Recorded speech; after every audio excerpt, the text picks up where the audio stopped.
Os voy a presentar a la siguiente ponente.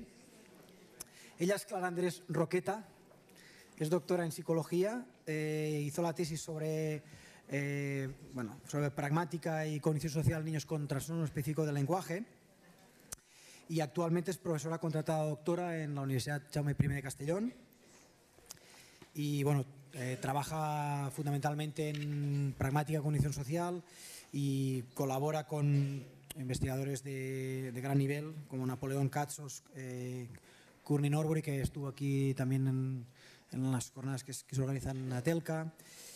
Y nos va a hablar sobre las apps para trabajar la cognición social. O sea que os dejo con ella y lo que os decía antes, aprovechad también para preguntar y para aprender de ella.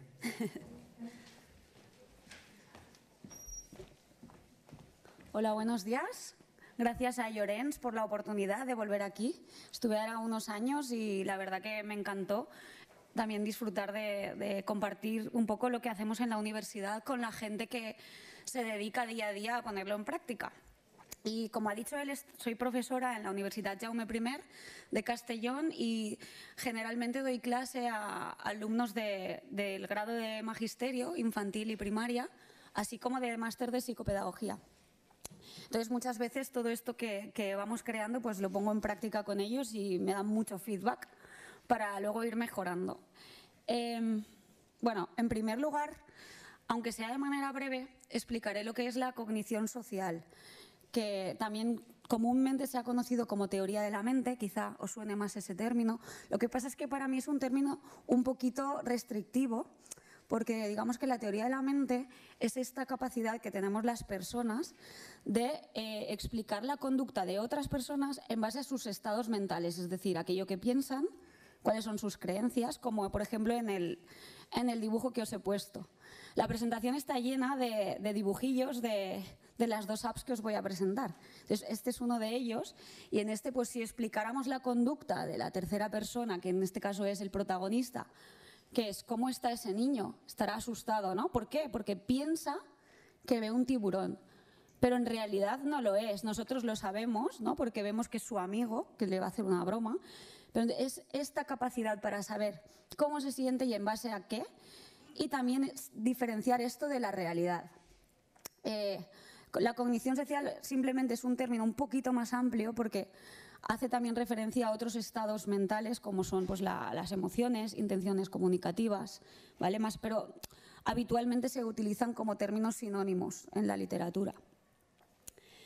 Durante la escolaridad, pues ya desde infantil, en infantil no tanto porque los niños aún no tienen muchas preferencias sociales sobre con quién les gusta jugar o con quién no, pero al final de infantil, principios de primaria, ya comienza a estabilizarse las preferencias por los iguales, con quién nos gusta jugar, con quién nos gusta trabajar.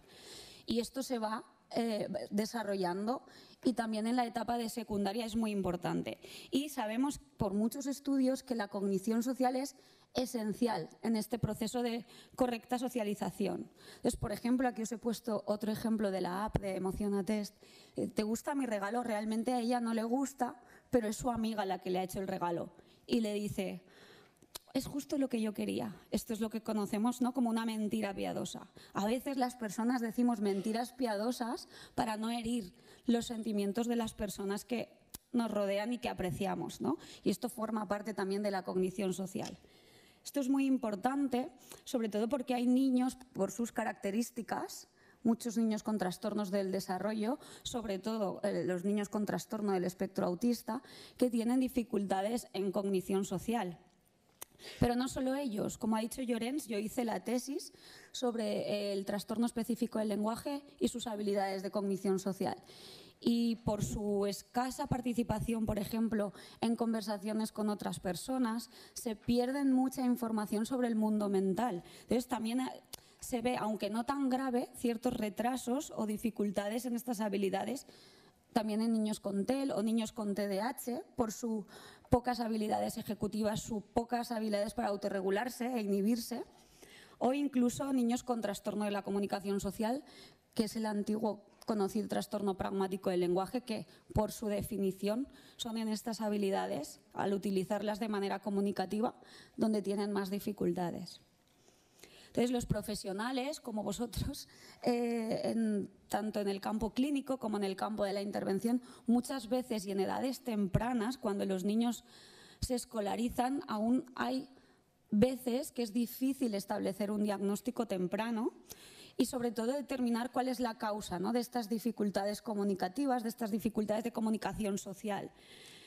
Un poco os he puesto, pues, por ejemplo, si sabemos que si tiene un perfil más autista, estas dificultades se explican mejor por un déficit intrínseco en la teoría de la mente, como piensan algunos autores, o por un déficit ya simplemente de motivación social o una pobre coherencia central para integrar estímulos aislados y darle una coherencia global. Si habláramos de niños con TEL o con trastorno de la comunicación social, se explicarían mejor por este retraso evolutivo en algunas de las habilidades estructurales del lenguaje, como pueden ser las semánticas, gramaticales, y, como decía antes, por una pobre participación en las conversaciones con otras personas, que ahí es donde aprendemos, ¿no?, a diferenciar perspectivas, a que otras personas tienen otras opiniones, otros deseos respecto a un objeto. Y cuando hablamos, por ejemplo, de los niños con TDAH, pues se explicaría mejor por una disfunción ejecutiva. En este sentido ya existen medidas que evalúan la cognición social. Hay medidas más estandarizadas, como por ejemplo el NEPSI, que es de funciones ejecutivas, pero tiene una subescala que permite evaluar teoría de la mente. Hay otras que provienen de estudios de investigación, como la de Wellman y Liu, que también contienen tareas para evaluar teoría de la mente. Me imagino que la gente que conocéis o que habéis utilizado tareas de teoría de mente, la que más os suena es la de la falsa creencia, ¿no?, la de Salian, la tarea de los lacasitos, donde se le explica al niño una historia y tiene que anticipar la conducta de ese personaje en base a lo que piensa. Hay otras, como el TOMI 2, que está en la web de Theory of Mind Inventory, que también hay algunas medidas de teoría de la mente y también, bueno, aquí os he puesto medidas directas, es decir, las que podemos pasar los profesionales directamente al niño, no son cuestionarios. Pero el TOMI también tiene un cuestionario que se les puede pasar a los padres o a los profesionales para tener una triangulación de la información. Y luego un test que a mí me gusta bastante, que es el test de competencia emocional de Pons y Harris, que es un test que está muy bien porque contiene 9 componentes para evaluar la comprensión emocional, desde diferenciar emociones a saber anticipar una emoción en base a las causas externas o a las causas internas, y en el cual nos hemos basado para una de las aplicaciones. Bueno, es un test que ahora mismo está, lo digo por si lo estáis apuntando, está en italiano, pero se está validando en castellano. Entonces, supongo que en breve pues estará disponible. Entonces, bueno, pero yo aquí he venido a hablar de apps. Entonces, ¿por qué las apps y las web apps en el campo psicoeducativo? Porque ya existen, ¿no? Hay apps que tú pones en la App Store o en el Google Play y te puedes descargar muchas apps. Pero ¿qué pasa? Yo, por mi experiencia en Castellón, pues nosotros trabajamos, toda la investigación que hacemos es en centros ordinarios con aulas de comunicación y lenguaje, que ahora estábamos comentando aquí, Lloren, si teníais este modelo aquí, pero que aquí tenéis las USE, me habéis dicho, digamos que están, ¿no?, integradas en centros ordinarios. Nosotros vamos a centros ordinarios, pero aquí el perfil que encontramos siempre son niños con autismo, niños con trastorno de la comunicación social o TEL severo. Allí la modalidad va variando a medida que el niño crece. Poco a poco se intenta que pasen un porcentaje menor en el aula de comunicación y lenguaje y mayor en su aula ordinaria. Pero bueno, entonces todos estos materiales que os voy a presentar los estamos validando tanto en niños con desarrollo típico, niños con un desarrollo lingüístico típico, como con niños con trastornos distintos del desarrollo. Entonces, ¿por qué las apps? Bueno, pues primero porque aunque ya existía mucho material con software, por ejemplo, el blog tiene también una manera de evaluar con un CD. Hay muchas veces que el software se queda obsoleto, te toca comprarlo otra vez, no sabes cómo utilizarlo, pero las apps hoy en día, tanto los niños como nosotros, sabemos descargarlas y sabemos actualizarlas de una manera fácil. También nos permiten, si lo que queremos es evaluar de una manera muy rápida y muy eficiente, porque cuando tú finalizas, el niño finaliza, tú ya tienes un recuento automático de los ítems. Te permite un poco hacerlo de una manera económica en cuanto a tiempo. Y aparte, teniendo en cuenta las características de los niños con autismo, ya no solo con autismo, de todos los niños, las apps están tan acostumbrados a ellas, ya no solo en tablets, sino en pizarras digitales. Por lo menos allí en Castellón, en todas las aulas hay pizarras digitales que de manera intuitiva ellos ya se motivan y atienden, ¿no? Ya están en el proceso de evaluación y de intervención y están prestando atención. Entonces, ahora ya os presento una de las primeras apps. Esta es Emociona Test y esta primera app ya está hecha, lo único que no la encontraréis aún porque aún la estamos validando. La tenemos validada, hemos evaluado a varios niños con trastornos del desarrollo y ahora aún estamos finalizando con los de desarrollo típico, que necesitamos mucha más muestra. Este fue un proyecto común allí de la UJI, de la Universidad de Castellón, donde colaboré no solo con gente del campo de la psicología, sino también del campo de los videojuegos. Y eso fue un poco mi entrada en este mundo, a aventurarme en el mundo de las apps en el campo psicoeducativo, porque yo la verdad es que tampoco tenía muchas nociones de informática. Esta app contiene 5 niveles y, como dice su título, es Emociona Test. Es un test para evaluar la comprensión emocional de los niños. ¿De qué edades? Más o menos, los 5 niveles los hemos basado en estudios evolutivos, o sea, hemos leído, ¿no?, sobre el tema, literatura científica, pues sobre todo de Harris, de Pons y de muchas más, en niños típicos, pero también en niños atípicos. O sea, qué es lo que ocurre, qué patrones distintos hay en el TEA, por ejemplo, para ir configurando las pantallas de la app. Tiene 5 niveles, como os decía. Un primer nivel de reconocer emociones. Ahora os he puesto un ejemplo de cada.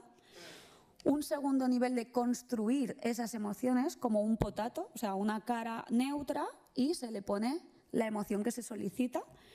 Un tercer nivel de comprensión de las emociones en base a las causas externas, o sea, lo que veo yo externo en la situación me puede dar la explicación de cómo se siente el protagonista. Un cuarto nivel sobre elementos cognitivos, por ejemplo, una falsa creencia del protagonista también puede conllevar una emoción, un olvido, una equivocación. Son causas internas más que externas. Y un quinto nivel de apariencia y realidad emocional, es decir, situaciones donde las personas, por ejemplo, hemos de fingir que sentimos una emoción externamente. Yo hoy, por ejemplo, podría estar hecha polvo por dentro, pero en esta situación tengo que hacer buena cara y dar mi comunicación. Entonces se les cuenta una historia, claro, como veréis, los niveles incrementan en dificultad y también en algunos es más necesario pues, que el adulto tiene que estar ahí para explicar algunas de las historias a los niños. No puede el niño solo interactuar con las pantallas. Bueno, aquí está el estudio en el que más nos hemos basado y, de hecho, Francisco Pons, que es profesor de la Universidad de Oslo, me ha dado mucho feedback a la hora de diseñar esta aplicación y la verdad es que estamos bastante contentos. Este es el nivel 1 y al niño se le pide, dime el niño que está contento. Esto, aunque lo tengo después, lo he señalado en las conclusiones, una de las ventajas de las apps es que te permiten aleatorizar el orden de presentación de los ítems, así como las respuestas. Así que el niño, cada vez que entra a esta pantalla, igual ve contento como que ve triste. Entonces, está bien porque si lo quieres utilizar para investigación te permite aleatorizar esta presentación y también que él no se acuerde de memoria, ¿no?, dónde estaba la emoción que tocaba. El objetivo principal de este nivel es identificar la emoción correcta, ¿vale? Diríamos que aquí tiene que tener claro cuál es cada emoción para saber identificarla. Hay 12 pantallas. Las emociones son feliz, triste, asco, miedo, enfado y sorpresa. Y hay un ejemplo para chico y un ejemplo para chica. O sea, por eso hay 12, 6 y 6. Y además veréis que la cara del protagonista a veces es más blanca y a veces es más oscura. ¿Por qué? Porque buscábamos un poco tener la representación real de las aulas, ¿no? Porque siempre tenemos el típico niño blanco y no es verdad. Entonces, queríamos esta variedad, incluirla ya dentro de la aplicación. Segundo nivel, como os decía, es más difícil que el primero. De hecho, os diré que es más difícil que el tercero, porque tú partes de una cara neutra, como esta, ¿vale? Y al niño se le pide que construya una emoción. Entonces, por ejemplo, si aquí os dijera, construye un niño que está sorprendido, pues tendrían que elegir, primero tocan la zona de los ojos o la de la boca, da igual, puedes tocar primero la que tú quieras y se despliegan las opciones, con lo cual el niño tiene que elegir arrastrando y puede ir probando. Si se equivoca no pasa nada, puede ir modificándolo hasta que está conforme con la configuración de la cara y pasa a la siguiente pantalla. ¿Vale? Pues igualmente, igual que el primer nivel, hay 12 pantallas, 6 caras de niño y 6 caras de niña, pero todo va aleatorizado. Puede salir 2 niñas seguidas, como una niña o un niño, y las emociones también van aleatoriamente. Tercer nivel. En este tercer nivel lo que queremos medir es la comprensión de las emociones, pero en base a las causas externas, situacionales. Entonces, aquí la pregunta es, ¿cómo crees que se siente María, por ejemplo, pero previamente le has contado una historia? Los niños, a partir de 6 años, a veces no hace falta ni que les narres la historia en este nivel, porque los dibujos hemos hecho que sean bastante informativos. Eso sí, hemos reducido al máximo los distractores por las características de los niños con autismo, por ejemplo, que a veces incluir un detalle pequeño puede hacer que se distraigan de la situación. Queríamos un poco centrar la atención en las causas reales. Aquí la niña, por ejemplo, va corriendo por el parque, se cae y está triste. Aquí os he puesto ya la cara, pero aquí os pongo un ejemplo de cómo lo vería el niño. Entonces, cuando le aprietas sobre la cara es cuando se despliegan las emociones. ¿Qué te permite esto? Que la cara se quede puesta. En otros test, por ejemplo el TEC que os he comentado antes, que es en papel, tú tienes el niño sin cara y señalas la cara. Que esto está muy bien, pero te tienes que abstraer bastante. Un niño con autismo, por ejemplo, con esta dificultad a veces para imaginar, o sea, el hecho de que tú le veas la cara puesta te ayuda, ¿no?, a darle coherencia a la situación y la puedes ir cambiando. Pues esta no me cuadra, pues esta. Entonces, en este nivel igualmente medimos las 6 emociones que os he comentado y hay 2 historias para cada emoción. Por ejemplo, esta es de enfado, ¿no? El niño ve que su hermano está viendo su programa favorito y su hermanito pequeño le está fenlama, que decimos allí en Valencia, le está dificultando que vea el programa, entonces se siente enfadado. Pero hay otra más, que es que está en una cola y alguien se le cuela, entonces pues también está enfadado. Entonces hemos buscado 2 situaciones porque queríamos medir bien también un poco si es la situación, porque a veces los tests solamente tienen 1 o 2 ítems para cada cosa y aquí lo que nos interesa era medir de manera comprensiva esta competencia. Bueno, aquí le he puesto ya la cara. Y pasaríamos al nivel 4. Este nivel 4 ya es más complejo. ¿Por qué? Porque requiere que el niño pueda inferir estados mentales. Es decir, lo que os he comentado de la falsa creencia, que esto se adquiere, aunque se adquiere entre los 4 o 5 años, a veces identificar la emoción del protagonista en base a su falsa creencia es más complejo. Os voy a poner un ejemplo bastante cotidiano. Por ejemplo, en mi casa esto ha sido muy cotidiano siempre. Una niña va a buscar una galleta y ve una caja de galletas. ¿Y cómo está la niña cuando ve la caja de galletas? ¿Cómo diríais que está? Contenta, ¿no? Porque tiene hambre y ve las galletas. Pero cuando la abre, no hay galletas. Hay cosas para coser. Hay hilos, tijeras, que esto mi madre lo ha hecho toda la vida. Entonces, digamos que es la tarea de contenido inesperado clásica, que es la de Lacasitos, pero cotidiana de verdad, porque en un bote de Lacasitos nunca nos encontramos un lápiz, que es la tarea. Pero esto sí que puede pasar, ¿no? Entonces, entender que esta niña, antes de abrir la caja, estaba contenta, es entender su emoción en base a su falsa creencia. Ella creía que había galletas, pero en realidad hay cosas de coser, ¿vale? Entonces, digamos que este nivel, por supuesto, es más complejo que el anterior. Y es identificar las emociones basadas en estos estados mentales. Creencias falsas, olvidos, errores, eventos inesperados. Creo que os he puesto un ejemplo. Este es el ejemplo del principio que os había puesto para explicar la cognición social. Aquí es que el niño primero tiene miedo. Hemos hecho el 50% de las emociones, o sea, 6 de las pantallas. La emoción que siente antes el niño es negativa. y 6 es positiva. Este es un ejemplo de negativa. Y luego se siente, bueno, yo, la verdad es que esta cuando la diseñamos era de cuando vea a su amigo estará contento, ¿no? No es un tiburón, pero mucha gente decía enfadado, porque puede ser una broma pesada.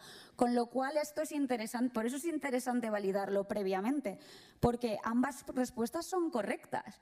Tú, depende cómo te lo tomes, puedes estar contento o enfadado. O sea, no es una...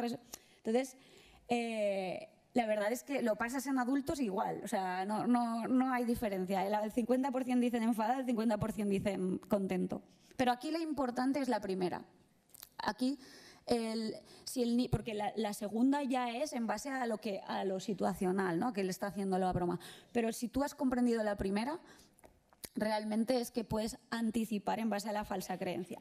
Y aquí tenéis un ejemplo de 50% positivas antes. El niño se va al cole, pero se deja el bocadillo en su casa. Él no se ha dado cuenta, es un error, ¿no? Una equivocación. Y cuando va a abrir su mochila, ¿cómo se siente? Pues triste. Pero antes, ¿cómo estaba? Contento, ¿no? De la hora de almorzar. Pues, digamos, como veis, todas son situaciones hemos buscado que sean muy cotidianas, del contexto natural de los niños, situaciones de cole, de casa, en el supermercado, en el cine, para que lo comprendan mejor. Porque a veces es lo que ocurría, ¿no? En muchas de las tareas, que son situaciones muy experimentales y muy no conocidas por los niños. Y este es, por último, el nivel más complejo, el de apariencia realidad emocional. En estas situaciones, los niños tienen que, primero, identificar la discrepancia entre lo que siente realmente el protagonista y la emoción que va a mostrar. Por ejemplo, a esta niña le gustan mucho los perros y su amiga pues, le ha hecho un regalo porque hoy es su cumpleaños y cuando abre la caja no hay un perro, hay un gato y a ella no le gustan los gatos. Pero, entonces le decimos esto a los niños y es importante decirlo así, si ella sabe que si se muestra cómo se siente, no decimos cómo se siente, a su amiga la hará sentir mal. Entonces, ¿cómo se siente por dentro? Pues por dentro está triste porque no le gusta. ¿Y qué cara intentará poner? ¿Cuál diríais? ¿Sonriente? En esta componente, como veis, hay solamente 4 opciones. Y además hemos incluido la cara neutra, porque muchas veces cuando disimulamos una emoción no ponemos otra cara. O sea, simplemente minimizamos nuestra emoción real. Entonces, por ejemplo, esto es lo que veríamos. También es verdad que en las tareas previas, sobre todo en investigación y en el TEC, por ejemplo, que se evaluaba este componente, a los niños les daban caras para decir cómo estás por dentro, caras para decir cómo estás por fuera, lo cual al final era un poco jaleo. Y aquí se nos ocurrió poner los corazones para el interior porque refleja más, ¿no? Es más fácil decir esto es por dentro, esto es por fuera. Y son pistas visuales que parecen una tontería, pero ayudan mucho a que los niños, sobre todo pues, si tienen una dificultad de lenguaje al entender la tarea, entiendan bien a lo que están respondiendo. Entonces, aquí también, como en el nivel anterior, hemos intentado que el 50% de las situaciones de este nivel fueran dentro la emoción que esconde la real, negativas, y 50 positivas. Por ejemplo, aquí la niña se cae, pero sabe que si se muestra cómo se siente, sus amigas le dirán que es una pequeñaja. Entonces, por dentro está triste, pero hace cara de ¡ay, no ha pasado nada aquí! O aquí, que le resulta muy ridículo el gorro de su profesora, le han hecho todos una broma, pero sabe que si se muestra cómo se siente, su maestra le castigará. Que aquí es un ejemplo claro de que la emoción fingida sería neutra, porque tú no te pones triste, ¿no? Para que no te pillen en clase, minimizas, ¿no? Tu emoción. Entonces, bueno, un poco, no os he puesto toda la app, pero resumiría bien los 5 niveles. La validación que hemos llevado estos años atrás es en muestras de niños entre 4 y 12 años, edad escolar total. Lo que pasa es que los niños de 3 años eran muy pequeñitos y aunque el primer nivel sí que acertarían muchas de las emociones, hemos empezado en 4. Y luego hemos visto también niños con trastornos del neurodesarrollo como TEA, de alto y de bajo funcionamiento, que es el perfil que perfil de aula ordinaria, es decir, incluidos en aulas ordinarias, pero que van aulas de comunicación y lenguaje. Luego niños con TDAH, niños con TEL y trastorno de la comunicación social, y también tengo un doctorando que está probando esta app en personas adultas y niños con síndrome de Down y otras discapacidades intelectuales. Un poquito, os he puesto algo de datos, pero simplemente son muy preliminares porque no los tenemos todos analizados. Aquí podéis ver el patrón general que estamos obteniendo en estas muestras con desarrollo típico y atípico. Entonces, por ejemplo, veríais que en la totalidad de la tarea, ¿vale?, de los 5 niveles, los niños con desarrollo típico se sitúan por encima de los que no tienen desarrollo típico. Digamos que los niños con TDAH, TEL, o sea, trastornos del lenguaje, no digamos específico, porque aquí han entrado algunos específicos y otros de la comunicación social, y TEA de alto funcionamiento, es decir, buen potencial cognitivo, buen potencial lingüístico, no altas capacidades, pero bueno, están un poquito, ¿veis? Significativamente aún no hemos encontrado diferencias entre estos 3 grupos, pero los que tienen un TEA de bajo funcionamiento, un poquito más bajo, percentiles menores. Nosotros aquí los hemos medido, aparte de que en el colegio ya estaban valorados, con el Peabody y el CEG, la comprensión de estructuras gramaticales. Y aparte pues hemos controlado el CI, bueno, no verbal con el Raven. Entonces digamos que en base a estos datos hemos hecho esta diferenciación, ¿vale? Para que un poquito sepáis. Esto sería en la tarea en general, pero por niveles. Por ejemplo, en la de elegir la cara, ¿veis? Hay un efecto techo aquí en los niños con desarrollo típico, es muy fácil, pero veis cómo los grupos, por ejemplo, en trastorno del lenguaje y TEA de bajo funcionamiento, hay más desviaciones típicas. Aunque es bastante fácil, digamos que otra vez el TEA de bajo funcionamiento es el que más se sitúa por debajo. En cuanto a construcción de emociones faciales, si veis, es más difícil que la anterior, y que además, otra vez el TEA de bajo funcionamiento es el que más se sitúa por debajo. Lo mismo ocurre en el nivel 3, causas externas.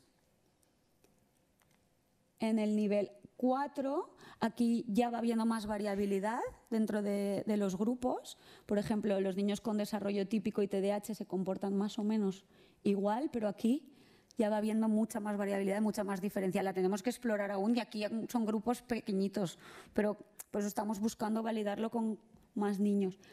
Y, por ejemplo, mirad el nivel 5. Aquí ya se ve que el grupo de desarrollo típico es mucho mejor significativamente que todos los demás. Este nivel de apariencia realidad emocional diferencia muchísimo, ¿vale?, el patrón típico del atípico. Aparte de esto, ahora no os voy a marear con ello, pero estamos midiendo muchas variables aparte de lenguaje, función ejecutiva, socialización con iguales, con sociometrías en el aula, información de casa. Estamos valorándolos con el CCC2, con el CCQ, un montón de cuestionarios, pobres padres y pobres maestros que nos están colaborando, porque también muchas variables contextuales te explican, no solamente las del niño. Pero bueno, un poquito esto es la idea, y quería enseñaros los datos porque los tenemos y para que vierais cómo lo estamos validando. Y bueno, ahora ya os he presentado una. Ahora os presento una que está en construcción, que aquí tenemos a un colaborador de esta app, que es Alfonso. Es un proyecto que es bastante nuevo. Nos lo concedieron en el 2017, pero ya estamos acabando. Esta app está en construcción, o sea, esta sí que no la vais a encontrar en ningún sitio. Estamos construyendo ahora, acabando de construir el itinerario de evaluación, porque esta va a tener un itinerario también de intervención, ahora os lo explicaré. Y esta no es para solamente cognición social. Bueno, la anterior era pues la parte afectiva de la cognición social, ¿no? La comprensión de emociones, pero esta es un paso más allá, es para evaluar pragmática y comunicación social. Entonces, los componentes no van en grados de dificultad, sino lo que hemos hecho es separar distintos componentes de la pragmática. Que bueno, si aquí hay mucha gente de audición y lenguaje, logopedia, sabréis que la pragmática es la gran olvidada de los tests, ¿no? Yo es que es la experiencia que tuve cuando hacía la tesis, era de no tenemos nada para medir pragmática, o lo que hay que está muy bien, es un poco, pues forma parte de otras baterías más amplias, ¿no? Pues por ejemplo en el blog tenemos estas historias, pero ahí mides actos comunicativos y te olvidas de otros aspectos de la pragmática. Entonces, por un lado se juntaba el hambre con las ganas de comer, ¿no? Que no había materiales, o sea, para evaluar e intervenir en pragmática. Yo la verdad es que veía a la gente de las aulas CIL descargándose aplicaciones así de, pero es que esta yo no sé si vale y tal, y al final se volvían expertos en buscar páginas web y aplicaciones, ¿no? Pero cada uno tenía las suyas y tampoco sabías si tenía un rigor detrás profesional. Entonces, esta es PLEASE. ¿Por qué PLEASE? Porque vimos que era un acrónimo que iba bien con Pragmatic Language Evaluation App and Social Engagement, y también funcionaba en castellano. Pragmática Lenguaje Evaluación App Social Entrenamiento. Es un poco indio, pero please realmente es una palabra que es por favor, que todo el mundo lo sabe, y es una fórmula de cortesía que realmente identifica un poco, ¿no?, algún apartado de la pragmática. En esta aplicación pretendemos que sea un material tanto de evaluación, se me ha olvidado señalarlo, pero la anterior es solamente de evaluación, aunque estamos desarrollando un manual de cómo intervenir con las láminas a nivel de narrativa, hablar sobre ello. Este sí que va a tener un itinerario de ítems donde se te dé feedback de si lo que estás haciendo lo estás haciendo bien o mal. Por lo tanto, el niño pueda aprender. Entonces, bueno, aquí el adulto se crea pues un perfil, y dentro del perfil puede crearse distintos niños, y una vez entra el niño pues puede jugar. Entonces, se basa en estudios empíricos, igual que la otra, tanto de desarrollo típico. Por ejemplo, yo este libro lo he machacado a tope, que es el de Daniel Matthews, que me gusta mucho, que tiene distintos, están en inglés, pero hay muchos estudios de adquisición de pragmática. Hay uno de atípico, de Courtney Norbury, pero hay otros de distintos, pues de metáforas, de actos comunicativos, de fórmulas de cortesía, y es bastante interesante. Yo os lo recomiendo bastante si os gusta el tema de la pragmática. Y un artículo, bueno, y varios de Catherine Adams, que también es bastante buena en este nivel, a nivel de trastornos también. Y luego pues veréis que hay 10 componentes, y de cada componente hemos leído muchísimo sobre desarrollo típico, atípico, también sobre ese componente en particular. Y aquí tenéis uno de un estudio que hice en colaboración con Catherine Davis y Courtney Norbury sobre habilidades de referencia, ¿no?, que a mí me ha servido mucho pues para aprender de habilidades de referencia. Y bueno, las dos maneras de utilizarlo: evaluación, esto de hecho ya son imágenes de la app, evaluación e intervención. En la evaluación, pues al final de cada nivel se recontará, ¿no?, las respuestas correctas e incorrectas, y en el de intervención lo que se hará, aparte de recontar, es darle feedback al niño. ¿Lo has hecho bien? ¿Lo has hecho mal? Y así poder aprender. Los ítems serán dentro de los mismos mundos, pero distintos. La parte de intervención aún no la hemos hecho, no me preguntéis luego, pero que aún estamos en ello, porque este es el primer año del proyecto y ya hemos ido bastante deprisa. Bueno, un poco estos son los 10 componentes, o sea, a nivel teórico, para que veáis pues uso de fórmulas de cortesía, integración gesto y habla, comprensión del lenguaje no literal, que aquí fundamentalmente se mide uso de metáforas noveles y convencionales, capacidad de sentido del humor verbal y no verbal, o sea, entender chistes verbales y no verbales, intencionalidad comunicativa compleja, por ejemplo, la comprensión de las mentiras piadosas, como había dicho antes, o la ironía, o las meteduras de pata. La comprensión de implicaturas lingüísticas y ambigüedades léxicas, presuposiciones. Las habilidades de narrativa, pero aquí, claro, el niño no habla, no se le pide que hable, aquí simplemente en cuanto a organización de ideas, organización de una historia, se está desmontada y el niño tiene que ordenarla. Actos de habla indirectos, conversación, toma de turnos, interrupciones y habilidades de referencia. Os he puesto algunos ejemplos ahora, pero de todos, como está en construcción, no he podido poneros. Entonces, os voy a poner alguna pantalla. Por ejemplo, en fórmulas de cortesía. Todo esto ocurre, bueno, ¿por qué el globo este? No porque me guste.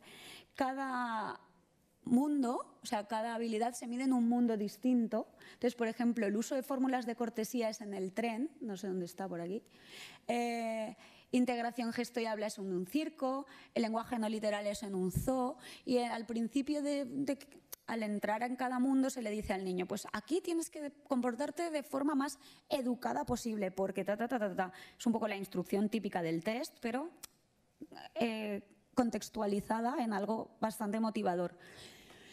Entonces aquí, por ejemplo, ella quiere sentarse, bueno, no, aquí ya se ha sentado, es una historia, ¿no?, que ocurre en un tren. Entonces, aquí ella se pregunta qué hora es y no lleva reloj. Entonces, ¿cómo se lo preguntaría de manera educada? Puede decir, perdona, ¿de qué marcas tu reloj? Oye, dime la hora. O perdona, ¿qué hora es? Como veis, aquí tenéis un poco la categoría. La correcta, ¿cuál diríais que es? Bueno, está en verde. Perdona, ¿qué hora es? La otra es coherente, pero es demasiado directa. Es rude, ¿no?, que se dice en inglés. Y esta sería educada, pues dice perdona, pero es incoherente. La de qué marcas tu reloj no es coherente ni con lo que quiere preguntar ni con algo que se le preguntaría a alguien que está a tu lado en el tren. Este es un ejemplo de integración gesto y habla. Aquí está animado el gesto, pero aquí en el PowerPoint no lo podía poner. Entonces, por ejemplo, aquí está en el zoo y se le cuenta una historia de un mono que se ha perdido. Y bueno, el payaso y la bailarina le van diciendo cosas. O sea, por ejemplo, mientras yo cortaba cosas para el espectáculo, entonces, ¿con qué cortaba? Aquí tenemos el gesto correcto, ¿no? Si sabemos integrar gesto y habla, sabremos que este es el correcto. Pero si nos perdemos información o del habla o del gesto, aquí tenemos un competidor gestual. Si yo solo hago así, podría ser una pinza, si no sabéis lo que estoy diciendo. O si yo no entiendo el gesto, podría ser que corta con un cuchillo, ¿no? Cortar cosas. Entonces tienes que integrar ambos canales. Un ejemplo de lenguaje no literal de las metáforas que os estaba comentando, pues el mono le han robado su plátano, está que echa chispas. Esto es lo que son situaciones que pasan en un zoo, entonces van viendo distintos animales. Casi todas las metáforas contienen animales. Haciendo este nivel hemos visto que hay muchísimas metáforas que contienen animales en el castellano y en el catalán. Entonces, aquí, por ejemplo, que echa chispas, esta sería la correcta, que es el sentido figurado, que está enfadado, pero aquí hay una literal ficticia, que es que el mono en sí echa chispas, y una literal con una búsqueda semántica probable, que el mono se ha encontrado dos piedras y está haciendo chispas. ¿Vale? Entonces, otra vez aquí, pues hay, bueno, no lo he dicho, pero en cada componente hay 12 pantallas, hay 12 ítems. 2 de prueba, donde se le puede dar un poco de feedback al niño si no lo entiende, y luego ya 10 que ya se van recontando. Y aquí hay un ejemplo de sentido del humor. Este es dentro del sentido del humor hay pues distintas modalidades. Este es un juego de palabras. Entonces dice, ¿hace mucho que espera? Y dice, no, siempre he sido manzana. Es muy malo, pero a mí me hace mucha risa. Este lo intenté decir en inglés en otro y no hacía gracia. Viendo el componente convencional, ¿no?, de algunos chistes, claro, no cuadra. Es un juego de palabras en castellano, pues si tú esto lo haces en inglés ya no funciona igual. Entonces, o no, acabo de caer del árbol, que es incoherente, pero un poco cómico, o no, acabo de llegar, que sería el coherente, pero no es cómico. Aquí hay 6 chistes que son verbales y 6 chistes que son visuales, es decir, la pieza que falta es algo de la imagen. Y por último, creo que este es el último ejemplo que os he puesto, es de habilidades de referencia. Este es el estudio que yo tengo con Catherine Davis y Courtney Norbury sobre habilidades de referencia. Este no es, pero hicimos ítems parecidos a estos. Aquí, no sé si conocéis las tareas obstáculo, que se llaman, que es cuando los niños hay un obstáculo entre emisor y receptor, entonces tienen un poco que empatizar con el emisor y ver a qué se está refiriendo. Entonces aquí, por ejemplo, el cocinero le va a pedir cosas para hacer una tarta todo el rato y le dice, pásame una manzana, y hay una manzana, una pera y un cuchillo, vale, le pasas la manzana. Pero aquí en este caso dice, pásame el tenedor. ¿Qué pasa? Hay 2, ¿no? Hay 2 referentes. Hay 2 referentes y la frase no es suficientemente informativa. Tendría que decir, pásame el tenedor pequeño o grande, ¿no? Entonces, aquí al niño se le explica que puede o elegir uno de los objetos o pedir más información para ver si son sensibles a que necesitan más información. Su emisor está siendo, no sé decirlo en castellano, underinformative, poco informativo, ¿vale? Entonces primero tienen que decir, sí que quiero más información, entonces el cocinero les da una pista. En otros ítems no la necesitan.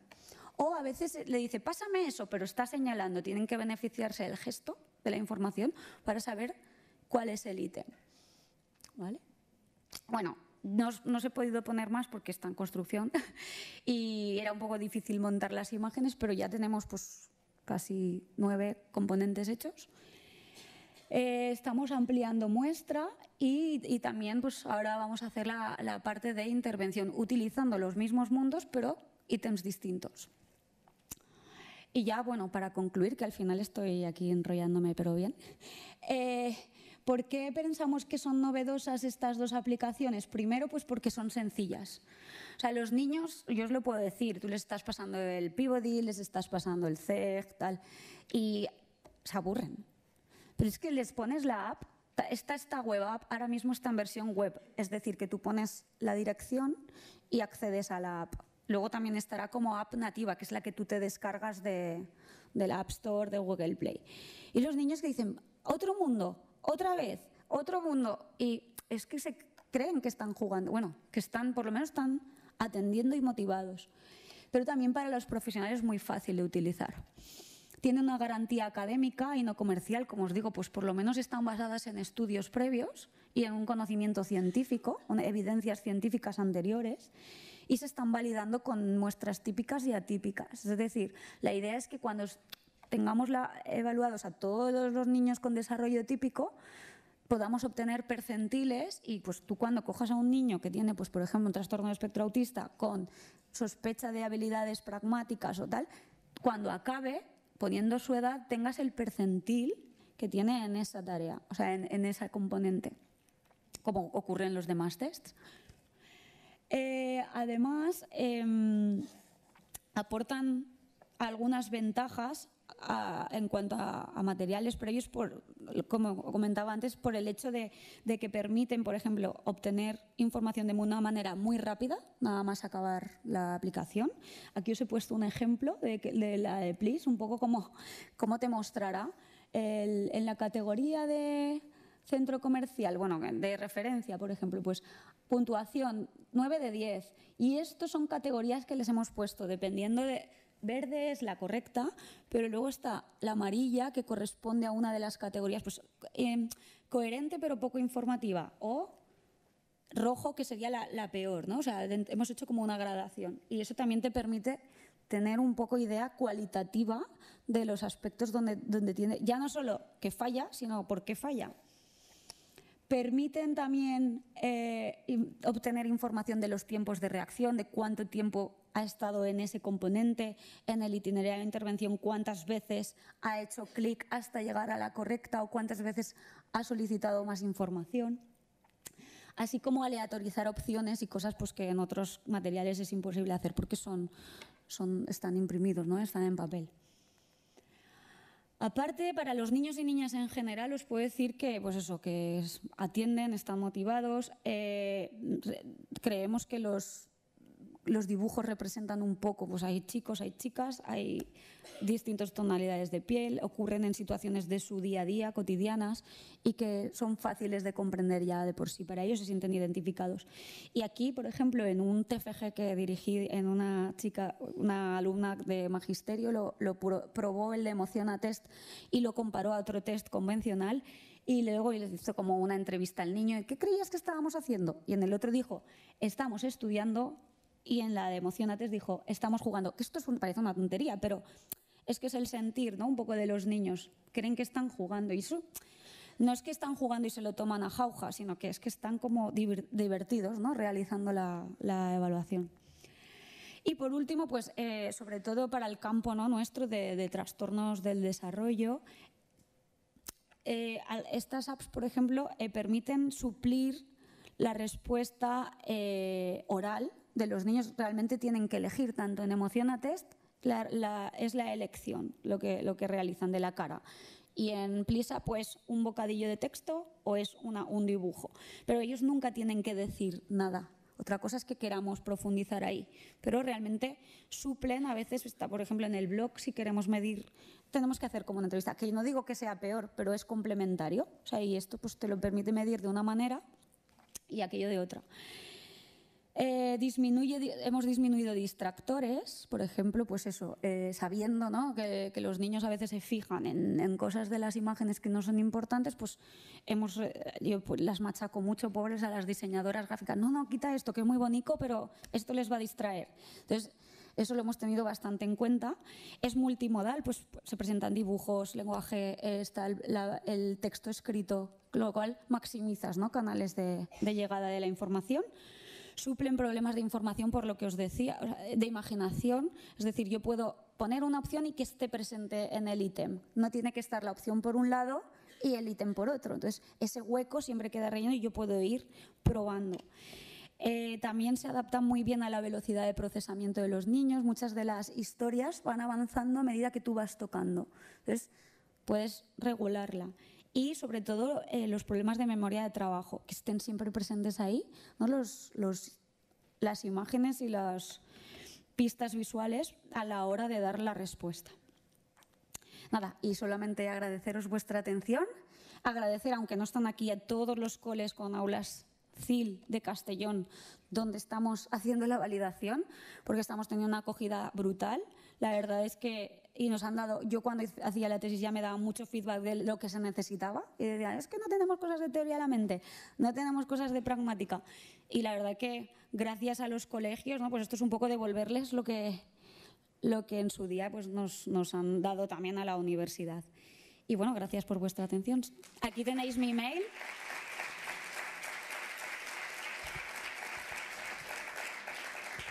Y si tenéis alguna pregunta, sí o no. Llorens. Preguntas, porque al final...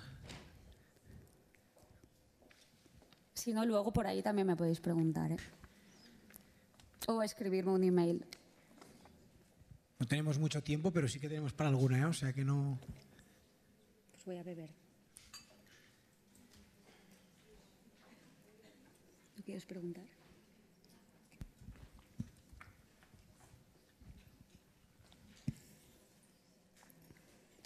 Hola. Hola. Mira, has hablado de distintas alumnos, pero con alumnos sordos ¿habéis trabajado? ¿O? No hemos trabajado, pero hay un compañero de Girona, Francesc Sidera, ¿lo conocéis? Es que yo, una de las estancias que he hecho así en mi vida académica ha sido en la Universidad de Girona con ellos, y me lo propuso. Me propuso utilizar todo esto, es el CREDA de Girona. Y me dijo que sería súper interesante, porque él de hecho ha hecho un estudio de lo de apariencia y realidad emocional allí. Es que estuve con él en Oviedo la semana pasada y dijo, es que esto estaría muy guay también. Habría algunas cosas de la app que son de audio, pero da igual, como siempre están en texto, yo creo que sería, porque también sabemos, ¿no?, pues el retraso a nivel pragmático. En Castellón yo no he tenido acceso nunca, bueno, no he tenido tampoco, ahora mismo con el proyecto no nos da tiempo por recursos humanos, o sea, gente ayudándonos a validar, pues tal y como está todo, pues tampoco tenemos, pero en Girona sí que tenemos esa oportunidad y o sea, de hecho sí que supongo que lo llevaremos a cabo. Porque pues te lo agradeceríamos las personas que llevamos muchos años trabajando con deficiencia auditiva, porque lo que planteas es un trabajo que nosotras hacemos diariamente con niños con deficiencia auditiva, porque es muy necesario. Es decir, la cognición social es una de las grandes dificultades que tienen los niños sordos cuando son pequeños, sobre todo, y es una cosa que vas trabajando continuamente. Y vamos, te felicito. Sí, sí. Sí, lo mismo nos pasó con síndrome de Down, en el sentido de que dices, bueno, es que claro, parece que sea todo para el autismo, ¿no?, hoy en día, pero es mentira. O sea, vale que en el autismo hay un déficit muy grave en estos aspectos, pero hay otros niños que corren riesgo, ¿no? Si olvidamos estos componentes, los estructurales están muy bien, pero claro, estos parece que a veces no quedan ahí un poco, y luego, sobre todo cuando se van haciendo un poco más mayores, estas diferenciaciones, ¿no?, de las mentiras piadosas, las intenciones ocultas, si no se trabajan, pues Y una pequeña cosa, tú comentas que el Emocionatest lo hacéis para evaluación, pero no hay ningún problema si se utiliza para trabajar, No, si tú no. le das el giro y lo utilizas Claro, de hecho, Emocionatest ahora mismo, o sea, es propiedad de la UGI, de la Universitat Jaume I, y sé que, no lo sé aún, o sea, con seguridad, pero TEA Ediciones le interesa como material. Entonces, seguramente con la validación ya ellos lo distribuyan, pero sí que queremos hacer como un manual de intervención, es decir, aunque tú no lo utilices, si tú no te interesa utilizarlo como evaluación, coges y lo utilizas para intervenir. Pero bueno, eso cualquier test ahora mismo muchas veces también depende, ¿no? A veces coges la lámina y la utilizas para intervención, pero no hay ningún problema. Lo que pasa es que no te da feedback, eso sí que es verdad. O sea, no te hace un recuento. ¿Más preguntas?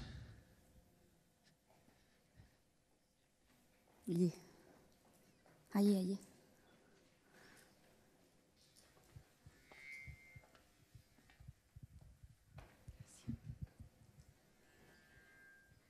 Mi pregunta va en base de... Quiero saber, en realidad me he liado, perdona. Quiero saber si necesitamos formación para aplicar el Emocionatest. ¿Formación? Sí, o es de fácil aplicación. No, tiene un manual de instrucciones. Pero leyendo el manual de instrucciones ya sería fácil de aplicarlo. Además, las instrucciones básicamente son las historias. Vale. Y que sí, está hecho para profesionales. O sea, Okay. a ver, lo que pasa es que cualquier persona con un poquito de formación en evaluación clínica puede utilizarlo. Vale. Y las instrucciones pues era bajar la app. Es que es muy fácil, o sea, ahora mismo tienen los midis, estos no sé cómo se llaman, que hace pip y tú te bajas la aplicación. Es que ahora mismo, si la buscáis encontraréis cosas en los periódicos y tal de allí de Castellón, pero la app no está disponible. Nosotros lo tenemos no sé cómo se dice informáticamente, creo que es una versión beta para estar validándola, pero no está accesible. ¿Cuándo? Yo creo que este año que viene, porque los datos ya los tenemos, nos faltan muy poquitos, y entonces es analizarlos, dárselo a TEA Ediciones. Pero yo me imagino que durante el 2018 seguro, no sé deciros si antes de verano, pero si os interesa saberlo, siempre me podéis escribir, oye Clara, ¿está ya disponible? Y diré, pues no, pues sí, estamos en proceso o no hay ningún problema. La una, ¿eh? Hola, gracias.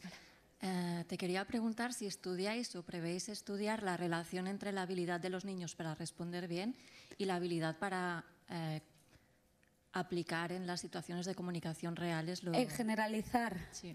Pues eso siempre es lo típico que nos planteamos. Lo que pasa es que es difícil. O sea, ahora de momento lo único que estamos haciendo es utilizar otras tareas, pues la del blog, el CCC, para validar el contenido de la aplicación.